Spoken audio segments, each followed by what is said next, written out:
الحلقة 17 من برنامج بسمة عمل. امتى تفكر تقفل مشروعك؟ سؤال صعب، صح؟ صعب حتى نقوله بصوت عالي، لأن كل صاحب مشروع بيحس إن حتى لو فكر فيه يبقى بيخون حلمه. لكن الحقيقة امتى تفكر تقفل مشروعك؟ لما مثلا تكمل وانت مش عايش بل بتحاول تعيش.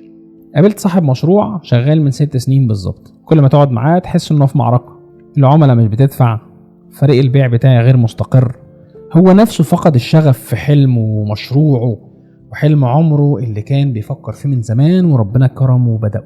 بس كان بيقول بضغط وبنبرة صعبة انا لازم اكمل عشان مشوار السنين ما يروحش هدر. سألت سؤال واحد: انت بتكمل عشان المشروع ولا بتكمل عشان خوفك من الاعتراف انك فشلت؟ ورسالتي ليك النهاردة: مش كل مشروع بيقف او بيقفل يبقى فشل، ومش كل مشروع بيكمل يبقى ناجح. في مشاريع بتكمل، ركز، بجثتها كده، هي ميتة اصلا، تاخد من وقتك وصحتك وطموحك، بس انت بتفضل شغال عشان خايف تقفل. اقول لك النهاردة على علامات لازم تراجع نفسك عندها. لما المشروع بقاله فترة طويلة مش بيغطي تكلفته رغم تغييراتك وتجاربك ومحاولاتك. 2، لما تلاقي نفسك بتشتغل عشان تهرب من القرار مش عشان تطور. لما تبطل تحلم وتبقى كل أهدافك إن الشهر يعدي.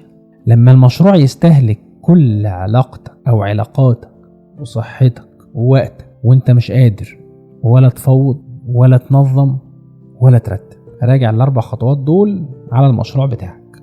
ونصيحتي ليك النهاردة: قبل ما تقرر تقفل مشروعك اعمل حاجة بسيطة جدا اسمها جلسة إنقاذ شفافة أو جلسة مصارحة. اجمع فيها كل البيانات، حط جدول زمني مدته وليكن 3 شهور، على الأرقام، على الإدارة، على التوجه، على كل حاجة. لو الأرقام اتحسنت، مش بقول لك يعني بقت أحسن حاجة، كمل. لو فضلت على وضعها بل بترجع للعكس، القرار واضح مش محتاج أقول لك عليه. بس أهم شرط: ما تسيبش مشاعرك تسوقك ولا تخلي الخوف من كلام الناس يدفنك في مشروع انت خلاص خرجت منه. سؤالي ليك النهاردة: هل المشروع اللي بتجري وراه لسه هو مشروع زمان اللي انت كنت عاوزه، ولا انت اتغيرت وهو واقف مكانه؟ اشوفكم في حلقة جديدة من بسمة عمل.